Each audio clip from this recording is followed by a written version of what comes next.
If you've been hearing people talk about the Atmos Rewards Summit Card lately, you're probably wondering, is this actually one of the best new credit cards in 2026? Or is it just another flashy rewards card with clever marketing? Because honestly, this card has been getting a lot of attention online recently, especially among people interested in travel rewards and premium perks. So in this video, we're talking about the real truth behind the Atmos Rewards Summit Card, the pros and cons, what users are saying, and whether this card is actually worth getting in 2026. First, what is the Atmos Rewards Summit Card? The Atmos Summit Card is a premium-style rewards credit card focused mainly on travel dining and lifestyle spending. The company markets it as a modern rewards card with luxury-style benefits and flexible redemption options. And honestly, the design and branding feel very similar to the newer generation of premium fintech cards. Now, let's talk about the biggest thing people like: the rewards. Categories: the card offers boosted rewards for things like travel, restaurants, hotels, and entertainment spending. And honestly, for people who spend heavily in those categories, the rewards can look pretty attractive on paper. Now, another thing users like: the Rabu app experience. A lot of people online say the Atmos app feels modern, clean, and easy to use, especially compared to older traditional banking apps. And honestly, this matters more than people think, because many users now expect their financial apps to feel smooth and fast. Now let's talk about the premium perks. Because honestly, this is one of the card's biggest selling points.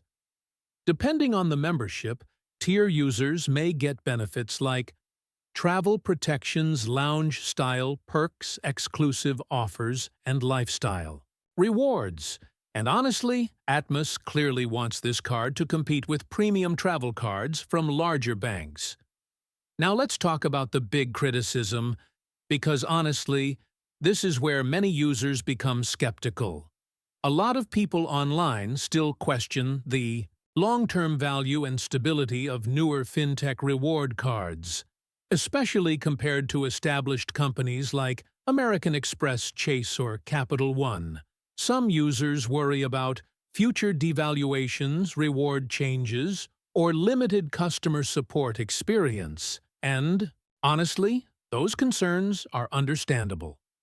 Now, another complaint: the reward system can feel confusing for some users, especially if different tiers and redemption rules are involved. And honestly, many people now prefer very simple flat-rate cashback cards instead of complicated rewards ecosystems. Now let's talk about the annual fee, because this is very important. The Summit Card positions itself as a premium product, meaning some versions may include relatively high yearly fees in exchange for perks and rewards. And honestly, this creates strong competition with already established premium cards. Now another thing users mention: customer service. Since Atmos is still a newer brand compared to major banks, some users online say they're unsure how reliable support would be during serious disputes or fraud situations. And honestly, that trust factor matters a lot with financial products. Now let's talk about who this card is best for, because honestly, the Atmos Summit Card seems mainly targeted toward frequent travelers, higher spenders, and users who enjoy premium rewards ecosystems, especially younger users attracted to fintech-style banking experiences. Now, let's be honest for a second. The Atmos Rewards Summit Card definitely looks impressive, and some of the rewards and perks can genuinely be attractive.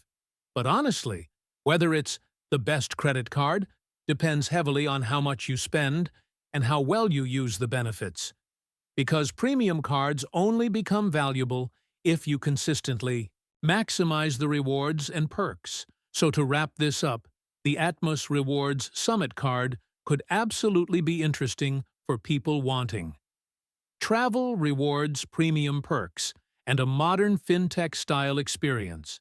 But honestly, you should still compare it carefully against larger established cards before applying, especially when it comes to annual fees, customer support reward flexibility, and long-term value.